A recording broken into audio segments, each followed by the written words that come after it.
নমস্কাৰ MD plus নিউজলৈ সমূহ দৰ্শক মই মৃণালে স্বাগতম জনাইছোঁ আৰু এনেকুৱা খবৰসমূহ নিতেও চাবৰ বাবে আমাৰ এই চেনেলটি সাবস্ক্ৰাইব কৰি লাইক এটা কৰি দিব আৰু অসমৰ লগতে বিভিন্ন ৰাজ্যৰ পৰা একেলগে কেইবাটাও লৈ আহিছোঁ বিগ ব্ৰেকিং নিউজ। বাতৰিটোলৈ মন কৰিব, দিল্লীৰ ঘটনাক লৈ বিতৰ্কিত মন্তব্য কৰি গ্ৰেপ্তাৰ হৈছে নজৰুল ইছলাম বৰভূঞা আৰু বিতৰ্কিত মন্তব্য কৰা লোকৰ বিৰুদ্ধে আৰক্ষীয়ে চলাইছে অভিযান। লৈ আহিছোঁ এই মুহূৰ্তত ডাঙৰ খবৰ। Big breaking news. মুখ্যমন্ত্ৰীৰ নিৰ্দেশৰ পাছতে আৰম্ভ হ'ল একশ্যন। জনাইছোঁ ডাঙৰ খবৰ এই মুহূৰ্তত। বিতৰ্কিত মন্তব্য কৰি অসমত গ্ৰেপ্তাৰ হ'ল প্ৰথমজন অভিযুক্ত। অৱসৰপ্ৰাপ্ত অধ্যক্ষ নজৰুল ইছলাম বৰভূঞাক গ্ৰেপ্তাৰ কৰিছে আৰক্ষীয়ে। দিল্লীৰ ঘটনাৰ পিছতে সামাজিক মাধ্যমত কৰিছিল বিতৰ্কিত মন্তব্য। কাছাৰৰ বাছকান্দি উচ্চতৰ মাধ্যমিক বিদ্যালয়ৰ প্ৰাক্তন অধ্যক্ষ নজৰুল ইছলাম বৰভূঞা আৰু দিল্লীৰ ঘটনাক লৈ বিতৰ্কিত মন্তব্য কৰা কোনো হাৰি নাযাব, সকলোকে গ্ৰেপ্তাৰ কৰাৰ নিৰ্দেশ দিছে মুখ্যমন্ত্ৰীগৰাকীয়ে। বাতৰিটোলৈ মন কৰিব, দিল্লীৰ ঘটনাক লৈ বিতৰ্কিত মন্তব্য কৰি গ্ৰেপ্তাৰ হৈছে নজৰুল ইছলাম বৰভূঞা আৰু বিতৰ্কিত মন্তব্য কৰা লোকৰ বিৰুদ্ধে আৰক্ষীয়ে চলাইছে অভিযান। লৈ আহিছোঁ এই মুহূৰ্তত ডাঙৰ খবৰ। Big breaking news. গুৱাহাটীৰ ৰাজপথত নিষিদ্ধ ৰেলী সমদল প্ৰতিবাদ মাৰাথন। জিলা প্ৰশাসনে জাৰি কৰিছে BNSS 163 ধাৰা। অনিৰ্দিষ্ট কাললৈ কোনেও উলিয়াব নোৱাৰিব সমদল ৰেলী প্ৰতিবাদ আৰু নিয়ম উলংঘা কৰিলে দিয়া হ'ব কঠোৰতকৈ কঠোৰ শাস্তি। অত্যাধিক যান জঁট নিয়ন্ত্ৰণৰ বাবে দিয়া হৈছে এই নিৰ্দেশনা আৰু তাৎক্ষণিকভাৱে বলবৎ হোৱাকৈ জাৰি কৰা হৈছে BNSS 163 ধাৰা। আজিৰে পৰা কাৰ্যকৰী হোৱাকৈ জাৰি কৰা হৈছে এই নিৰ্দেশনা। মহানগৰৰ উপ আৰক্ষী আয়ুক্ত ইমদাদ আলীৰ নিৰ্দেশনা জাৰি কৰা হৈছে। পৰৱৰ্তী নিৰ্দেশ নিদিয়া পৰ্যন্ত বাহাল থাকিব এই নিৰ্দেশনা। আন এটা ডাঙৰ খবৰ, বেদখলকাৰীৰ উচ্ছেদক লৈ পুনৰ অধিক কঠোৰ হৈছে ৰাজ্যৰ মুখ্যমন্ত্ৰী ডক্টৰ হিমন্ত বিশ্ব শৰ্মাই।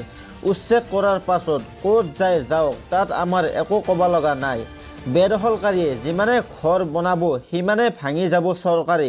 ৰাজ্যৰ মুখ্যমন্ত্ৰী ডক্টৰ হিমন্ত বিশ্ব শৰ্মাই কৰিছে ডাঙৰ মন্তব্য।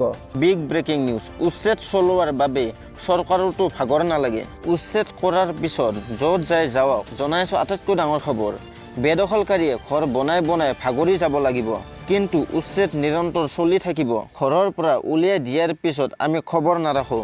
বাংলাদেশৰ পৰা আহিছিল, বাংলাদেশলৈ উভতি যাওক, এনেদৰে মন্তব্য কৰিছে ৰাজ্যৰ মুখ্যমন্ত্ৰী ডক্টৰ হিমন্ত বিশ্ব শৰ্মাই।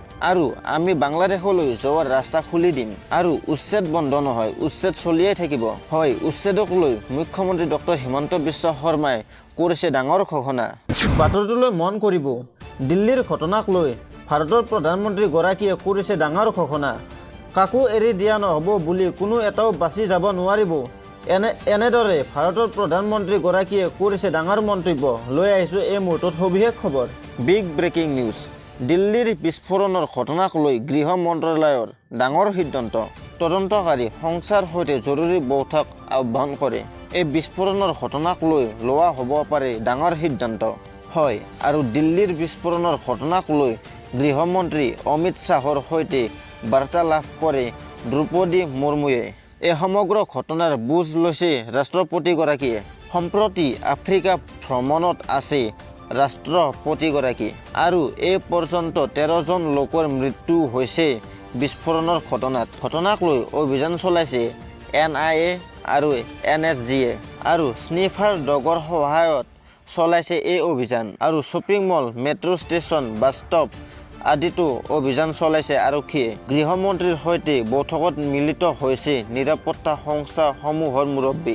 আন এক অত্যন্ত ডাঙৰ খবৰ, দিল্লীৰ বিস্ফোৰণৰ A to Z খবৰ লৈ আহিছোঁ। দিল্লীত বোম ব্লাষ্ট কেনেকৈ হ'ল, কি কি ঘটনা বৰ্তমানলৈকে আপডেট কি আছে, সকলোবোৰ জনোৱাৰ চেষ্টা কৰিম। লৈ আহিছোঁ আটাইতকৈ ডাঙৰ খবৰ। Big breaking news.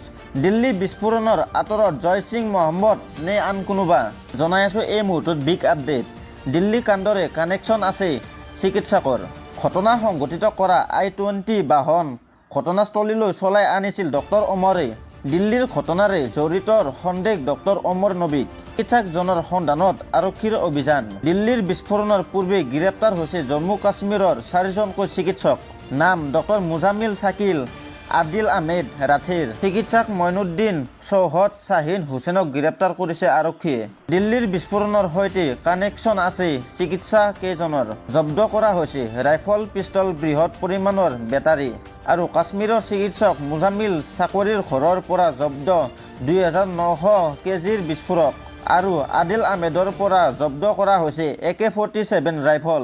আৰু ডক্টৰ শাহিন শ্বহীদৰ বাহনৰ পৰা জব্দ কৰা হৈছে ৰাইফল, লগতে জীৱন্ত কাৰ্ট্ৰিজ। ভয়াৱহ বিস্ফোৰণত এই পৰ্যন্ত 12জনকৈ নিহত আৰু আহত 24 জন। জনাই আছোঁ ডাঙৰ খবৰ।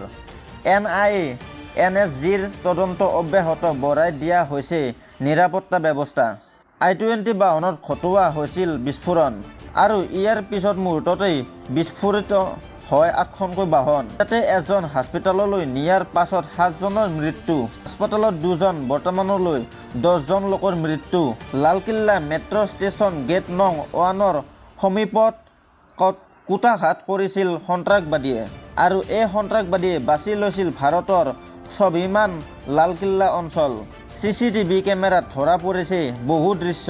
মোদীৰ আদেশ, গৃহমন্ত্ৰীৰ একশ্যন সষ্টম হৈছে আৰক্ষী। দিল্লী কাণ্ডৰ পাছতে দেশৰ কেইবাখনো ৰাজ্যত হাই এলাৰ্ট কৰিছে আৰু দেশৰ প্ৰতিখন ব্যস্ত চহৰত চলিছে আৰক্ষীৰ তীব্ৰ অভিযান। দিল্লী বিস্ফোৰণৰ পিছত মহানগৰীটো নিশ্চিদ্ৰ তালাচী কৰি থকা হৈছে। ঠিক ৰেহাই দিয়া নহ'ব। দিল্লী কাণ্ডক লৈ ৰাজনাথ সিঙৰ মন্তব্য। অতি সোনকালে তদন্তৰ প্ৰতিবেদন প্ৰকাশ পাব। বিস্ফোৰণত জড়িত আটাইয়ে শীঘ্ৰে পাব শাস্তি, ৰাজনাথ সিঙৰ ডাঙৰ মন্তব্য। আৰু এফালে দিল্লীৰ ভয়ংকৰ বিস্ফোৰণক লৈ প্ৰধানমন্ত্ৰীৰ বৃহৎ ঘোষণা। এটা কুটাঘাতকাৰীক বিচাৰি উলিওৱা হ'ব, কোনো হাৰি নাযাব।